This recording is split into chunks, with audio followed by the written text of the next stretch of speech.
So, guys, if you've been wondering what is it that Mr. Dele Farotinubu said, that the powers that be have decided to send him to jail, take your time to watch this video. People like Tony Elumelu said he defamed them. The Ekiti billionaire, Baba, whatever, they all are claiming that Dele Farotinubu said something against them. So, guys, I want you to take your time and watch this video to understand. Mr. Dele Farotinubu himself came out to speak on all this so that you don't start getting some false information somewhere. Just take your time, watch this video and get to know what is it that is paining their heart. That they want to stop Nigerians from talking. Take a look. It was in 2021 when I had credible information that there was a active murder plot against me. I spoke at the time only after I had submitted petitions to the Nigerian police under the leadership of Akim Odumosu. As the police commissioner at the time, my petition was specifically addressed to his office, the studio of the Lagos State Park Services. At the time, I mentioned 3 names with specificity. Included amongst the 3 at the time is a traditional ruler in Lagos State. I did not go to social media to mention any names because my intention was not to scandalize, but to seek the due protection of the law. I equally copied this letter to the Director of State Security Services in Lagos State. These petitions were duly received, but neither were acted upon. That was in 2021. I trusted to God for my safety, and unlike many others, I refused to flee Nigeria, even in spite of the knowledge of the fact that people in very high offices were after my life. I did not go to social media. I wrote due petitions to state security services and to the Nigerian police. Duly received, names specifically mentioned, nothing was done. There were 6 persons in that meeting. I mentioned only 3 names. Now, fast forward. On the 11th of November, a letter was received in my former office, my law practice, the office I've left now, inviting me to Zone 2, Onikon. That's the Lagos and the Nigerian Police Command Zone 2 at Onikon. The letter signed by DCP, I believe Ngoga or something. The DCP signed the letter. And they were said to be on a dispute resolution or something along the line, and my attention was required. I received that letter on Monday the 11th, right? Yes, and I was required to come on Wednesday the 13th. I had a medical appointment that morning, a very urgent one. I shelved it. I attended Zone 2. They asked me to be there by 10 o'clock. I was there. I was there by 9:45. On getting there, I was presented with a petition written by a lawyer purporting to act for no less a person than the very best friend of our president in the Nigerian branch, Mr. Tony Elumelu, alleging that I had defamed him and cyber-stalked him. I struggled to maintain my composure because I was exceedingly provoked by the frivolity of the stupid, very stupid, self-indulgent petition. But I answered it because I was asked to write a statement. And I wrote my statement, owning each and every word that he alleged that I said in defamation of him. The IPO then took my statement and the file to see the DCP, who assigned my letter of invitation, and I was asked in. I'm giving you this background because they are all germane.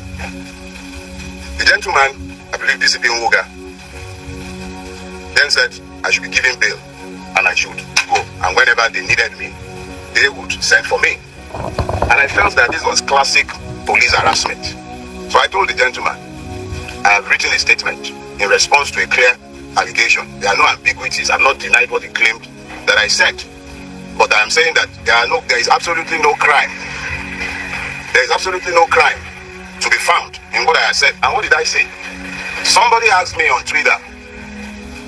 Somebody tagged me and asked a question. The person asked if I thought Mr. Tony Elumelu might, in 2027, support a person like Peter Obi to become the president of Nigeria, just as Elon Musk had done similarly in America. And I answered, how can you possibly be asking that of Tony Elumelu? Tony Elumelu is a member of the Nigerian winning class. A veritable member, a beneficiary of the system. Why would he fight against the system I think then I translated the Yoruba proverb, Olowo kan láàrin olóṣì mẹ́fà. I said there's an impoverished rich man. That was the extent of everything I said. At best, you call that vulgar abuse. So I was actually quite irritated that a man as I expect that someone like Tony Elumelu should be too busy to be nitpicking about what opinion anybody might have to say, whatever anybody might have to say about him. Least of all, someone like me, who am I that I am of interest or that he cares about what I have to say? I'm admittedly a madman. I told all of you severally. So I didn't think I should be of interest to Tony Elumelu. So I was irritated and I made my irritation clear. I told the gentleman, DCP Nwoga, if you have a charge for me, keep me in your cell. Today is Wednesday.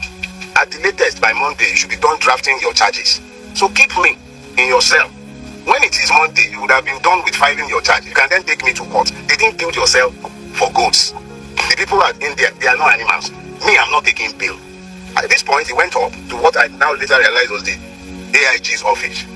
Long story cut short, after some back and forth, AIG asked us to come in because Nwoga was in, we were outside. I was asked, Nwoga, you pardon me, I don't know how to pronounce this, everything. So we were outside and we were eventually asked to come in. And it was at that point that I recognized that lawyer. The lawyer who wrote the petition had been hanging around whilst my statement was being taken, whilst I was in the DCP's office. I didn't know who he was, but now he was in the AIG's office.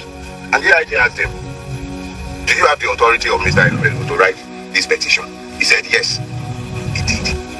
So the AIG said, "Well, you would have to tell your client to write us himself under his own hand to ask for Mr. Farotinubu's prosecution." I was incensed that he would be asking that, but I could also recognize the delicacy of his position. Here is the very best friend of Mr. President who just went to France with him, demanding the prosecution of an irritant like me. Who was I? But the AIG used his discretion, and me, I'm a Yoruba boy. When somebody has tried to diffuse a situation, I accepted the way he diffused the situation. So he asked us to go. He told the man who had been talking bail that Mr. Farotinubu is not unknown to you. When you asked him to come, he came at your invitation. I'm sure if you need him again, you can always ask him to come. You will soon understand the importance of this background. Just bear with me. So when we got back downstairs, DCP turned to me and said, "Come back next week, Thursday." I had things already scheduled for that day. I did not argue. With Global, you order anything you want, and when you receive it, celebrate it, dance it. Order Global and we'll deliver in minutes. I became aware that some men purporting to be policemen from the Ekiti State Police Command were in Lagos on a mission to abduct me.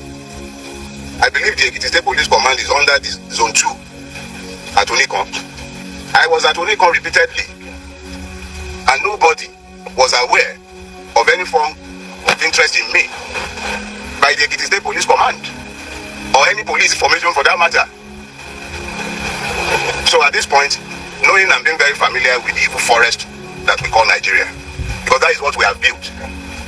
So living in this evil forest, it became particularly clear that I must be very careful with my movement because there were kidnappers on the prowl, or perhaps hired killers, because this could definitely not have been policemen. I wasn't missing, I wasn't lost, my whereabouts was not unknown, but these persons were intent on abducting me. Knowing all of this, I was forced to avoid publicizing the funeral services of my father-in-law, which took place in Ibadan last week. I had to be moving around like a prey, being hunted by persons who are meant to be paid by my taxes for my protection. Things got to a head on Friday afternoon when one of my domestic staff was about to be abducted in an indecent attempt at getting me.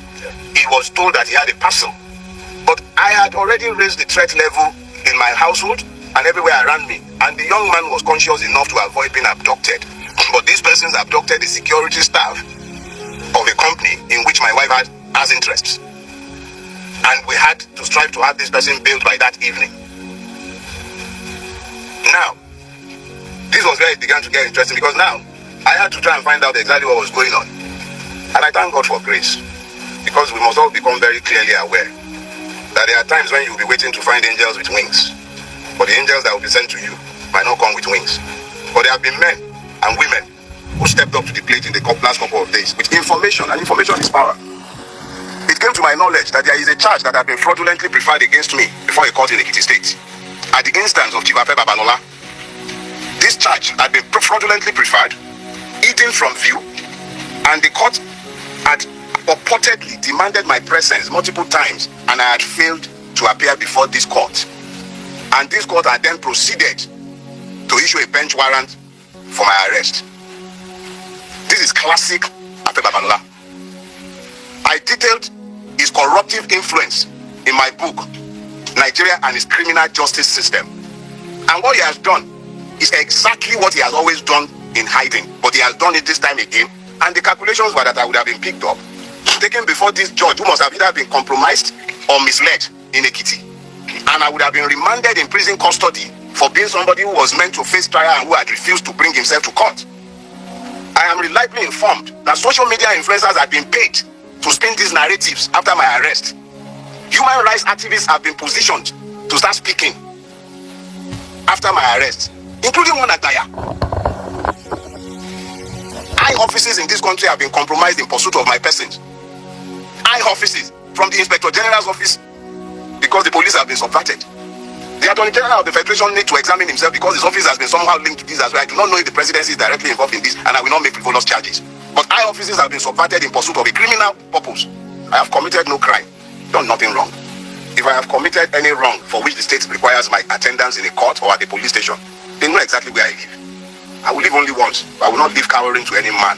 Let us be clear. If and when I have a charge to answer before a court, you all know where I live. I'm not hiding, and I'm not running away from anybody. Let us be very clear about that.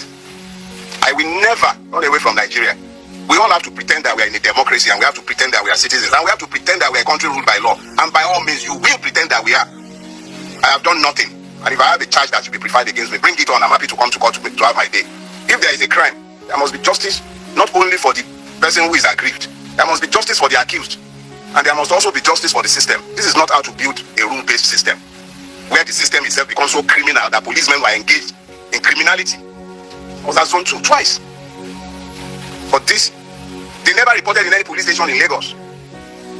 Never. This was a rogue operation designed to achieve a criminal purpose. Gentlemen of the press, I am a Nigerian, what's and all. I'm not different from any one of you, but I desire a better Nigeria. And in my desire for a better Nigeria, the only weapon I have employed, whilst others have picked up guns, whilst they picked up lies, blackmail, the only weapon I have ever used is the truth. It is sufficient both as a weapon and as a defense. If you are not happy with anything I have said, whether it is the one that is busy complaining that I say that he's an impoverished rich man, or the one that is angry that I told the truth of his corruption of the society, or any one of them that are angry about what I have done, the only thing that binds all of us, and by which we are bound, is fidelity to the truth. If I have done anything wrong, drag me to court. Stop all this underhand surreptitious move, and let me be very clear. A petition is on its way to the National Judicial Commission. Let it find out exactly who this judge is. I will not dignify this fraud. I will not dignify it. I have already filed the fundamental human rights enforcement suit against all the parties, and I will submit all the necessary petitions both to the Police Service Commission and to the Judicial Service Commission. This is fraudulent and is fraud in the face of the entire nation. Former Vice President Atiku Abubakar, who has called for the release of Dele Farotinubu, while reacting in a post on X, Atiku said Farotinubu's arrest serves as a grim reminder of the dark days of military dictatorship when the iron fist of tyranny sought to crush all dissent. Well, he went further to state, I am made aware that Dele is being accused of defamation, an offense that under normal circumstances should not warrant the involvement of law enforcement. The police's intervention in such matters is nothing less than the use of a sledgehammer to swat a fly, an outreach of unimaginable proportions. But we know also that, Omoyele Sowore.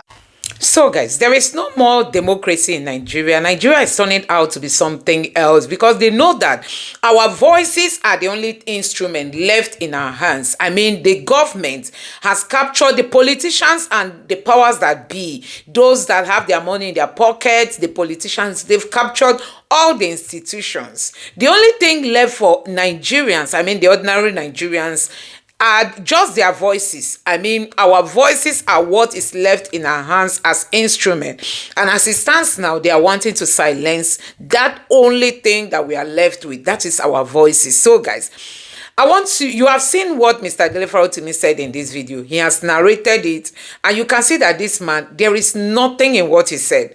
Just that people are not comfortable, you know, when you call them out for the wrong thing. The truth remains a very powerful weapon. No matter how you try to suppress it, this truth will always resurface.